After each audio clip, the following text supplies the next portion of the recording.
Today there isn't hardly a paper bag or a milk carton that doesn't have the picture of a kidnapped child. If they had such things during the days of Lewis and Clark, you would have seen a young Indian girl named Sacagawea on the carton. Sacagawea was born in 1784 among the Shoshone Indians in what is now southern Montana and northern Idaho near the town of Dillon, Montana. One day, a band of Minotari Indians attacked her village, killing several in her tribe. She escaped with a girlfriend running 4 miles up what today we call the Jefferson River in Montana. Her friend was able to hide well, but poor 12-year-old Sacagawea was captured. Minotaries took her many miles from her home and forced her into slavery. She lived with them for about 3 years when a French-Canadian trapper came into the Minotari village to trade and live among them, which trappers often did. It so happened that this French trapper named Charbonnet fell in love with Sacagawea, the young Indian maiden. He decided to buy her and have her as a wife. He did his trading and ended up with a new 15-year-old bride. They moved from the Minotaries into the Mandan Indian village along the Missouri so that he could do more trapping. It was while living among the Mandans that Charbonnet and Sacagawea were destined to meet Captain Lewis and Clark. After Clark and Lewis had heard the fascinating story of her kidnap and how she was a Shoshone Indian, they realized that they would need her to bargain for some horses that they would be needing, since they found out that the Missouri River ended at her former hunting grounds. They'd have to continue their journey towards the Pacific partly by horse until they would be at the Clearwater River near Orofino, Idaho. This new river eventually flowed into the Columbia, the last part leading them to the Pacific Ocean, the end of their journey. Sacagawea and her husband decided to help guide them since she knew the Shoshone language. She could interpret for the expedition to get the horses they needed.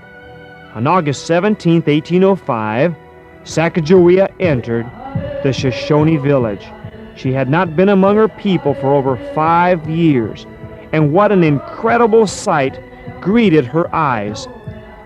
The first thing that happened was she walked into the village and recognized a woman, but she couldn't believe it was the same woman. It was her friend, that little girl that hid with her 5 years before. They both ran towards each other and hugged each other, jumped around, laughing and giggling for sheer joy. After the excitement, Sacagawea had to face the chief to introduce Lewis and Clark to him to begin to get horses. She left her friend and walked towards the young chief, a tall, strong chief, well-built and very dignified looking. As she got closer, she let out a scream and ran and fell on the chief's neck and began to cry and jump all over him.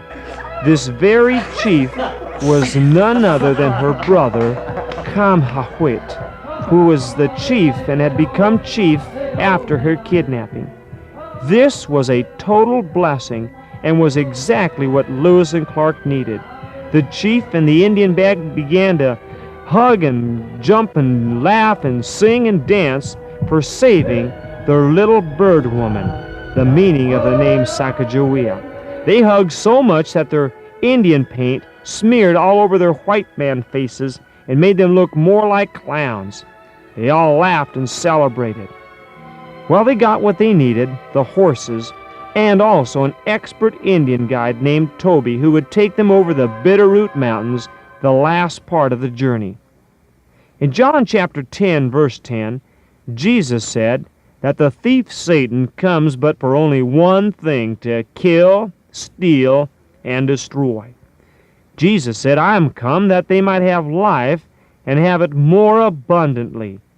If you haven't received Jesus into your life, you're living your life as a slave to Satan.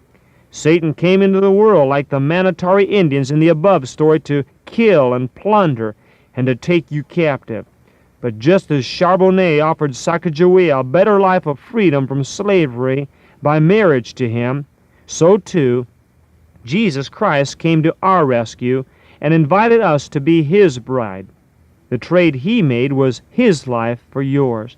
How about it? Do you want to stay a captive, a slave to Satan and sin, or to be set free by Jesus and to enjoy life more abundantly?